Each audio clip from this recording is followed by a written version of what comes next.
We have a very set routine, and we incorporated it this year in after our footwork drill and stuff like that, but it was one of the main pieces of our stuff that we do every single day.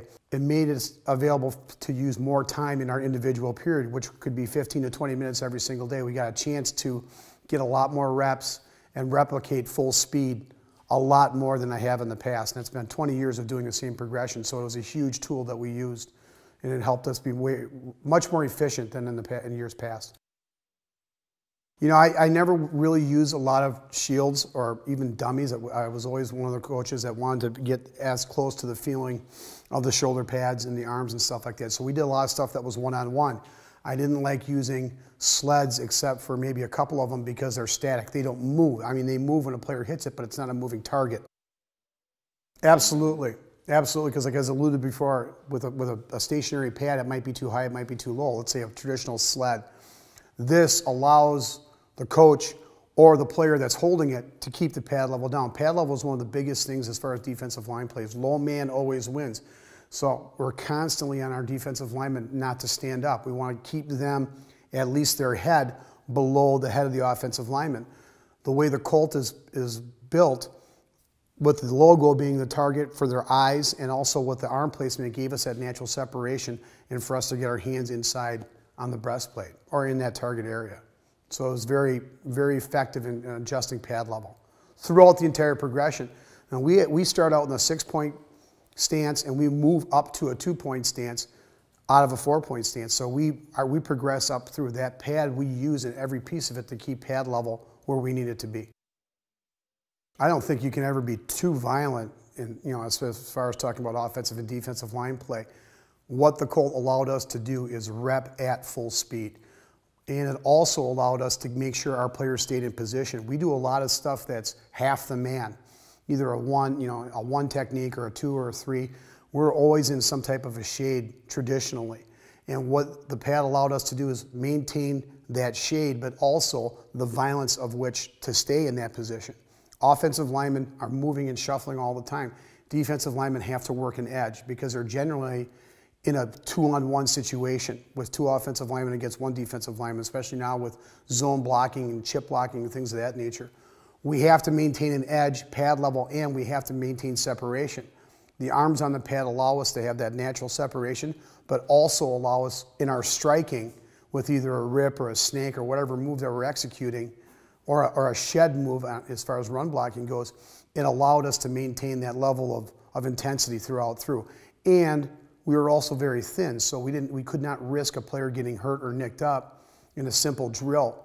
This allowed us to go rep full speed, and it was used effectively, and very, very pleased with it. I think, wide receivers, I think, are fantastic for their release moves and stuff like that. Running backs for their targets. Linebackers, I see it as, the old traditional way of linebacker play was, read, step, follow, and blow it up in the hole. Now it's getting to the point where there's not a lot of fullbacks anymore in offenses. So this is a great tool for linebackers because they really don't know who's going to be blocking them. It used to be, the old traditional way would be the fullback, or it might be a tight end that's coming down on them off of a block. Now they've got 16,000 different formations, and no one really knows who's going to be blocking who. Linebacker play has now gotten to the point of where it's more avoiding and getting to the area of where the ball is going to be instead of the old, I formation, power, blow it up in the hole type of thing. It's kind of going away from that. So it's nice for linebackers to use it as their flow and as targets, to pick a target on that pad. I want to get to the outside arm to cut off for an angle, or I need to get on the inside arm because we are going to try and take this on in the hole, that type of thing. So I think it's great for linebackers. Obviously, offensive linemen, I think it's a fantastic tool for. I know that Coach Hubba had alluded to that before. And I also think, from my perspective, I like it for receivers as far as actually putting the Colt on a receiver as he's going through his progression for catching. It's actually a live, you've got, instead of using a live body trying to swipe at the ball, you have a pad.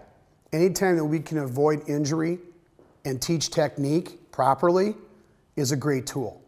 Because one of the biggest factors in kids progressing through any type of activity, be it reading, writing, or arithmetic, football, basketball, or whatever, the risk of injury, if it's there, is going to hinder their educational process. This allows us to practice at full speed, muscle memory, and everything else. It's a great tool. It's a great tool to use. Personally, I'm not much of a basketball coach, but I was a physical education for several years, so I did teach basketball. And as far as basketball goes, I know I would use it in the low post, as far as post position and things of that nature. As a guard off the ball, you know, it's fantastic on getting through ball screens and stuff like that. We've actually had several basketball coaches use it. It allows players to rep at full speed. It's not live. Nothing is, you know, live is live. That's all you can do with that type of thing. This pad allows you to get as close to live as possible without injury. And I think that's the most important thing. As a defensive line coach, the thing I like the most about it is the absolute violence that we can create with it. With the spring arms, they actually come back up into a stationary position or the original position they're in. Offensive linemen are always trying to get back into their area. We're trying to attack them as fast as possible. It's not a traditional pad from the standpoint of it's like a traditional sled or a traditional hand shield.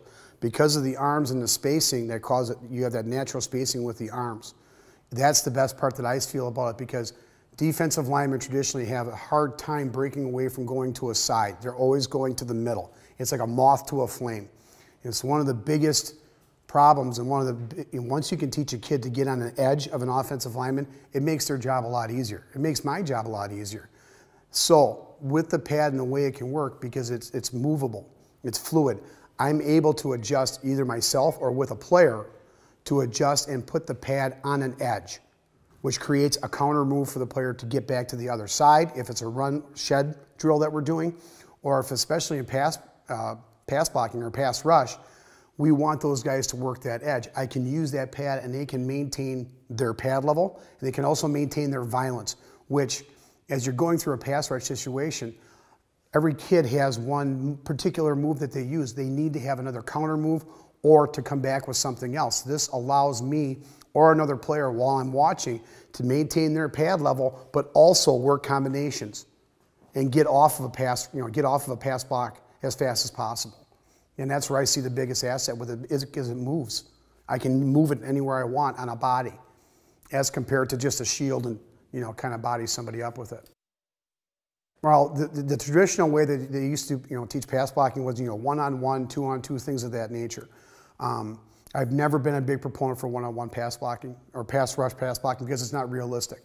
A defensive lineman is going to either get picked up by somebody else, either by another guard or a center, or if they're playing tackle, it could be a running back coming over to chip and maybe going out into a formation or a pattern. So what we use with the pad is we've got several series of, there'll be two pads. There'll be a pad maybe 5 yards back and then a pad on the line of scrimmage. We can rep pass rush at 100 miles per hour or full speed and maintain that player's pad level all the way through, because they are going to get picked up. They never really get a one-on-one move with anybody because of the way protection schemes are set up now. So what this allows us to do is get off on the first guy, make sure you can get past him, use your moves to do it, maintain your pad level. Now you've got somebody else to pick up. You can either completely avoid it with a swipe move or a head fake or something like that, or even using it for your spin move.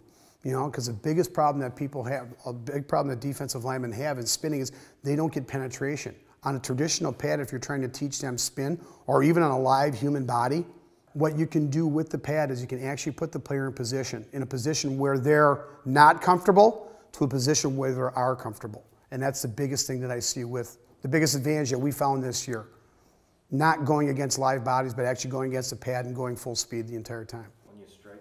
Absolutely, that's one of the most fun I think comes with it, because you can strike it as hard as you want. There's no risk of injury.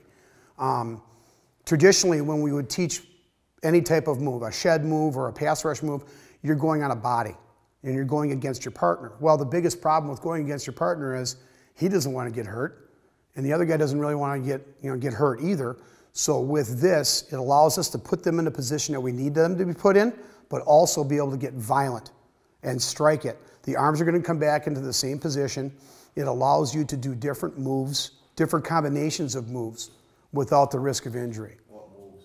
Well, there would be the traditional club move, or a rip or a snake, things of that nature. The other thing I like about it is it allows you to counter. So I can come in with a club and either come up with a rip or come over with something like a snake. If I have to get to the other side of the body because the offensive lineman, let's say he has an outside set and that inside area is open, it allows you to come through and rip underneath and also move the arms out of the way.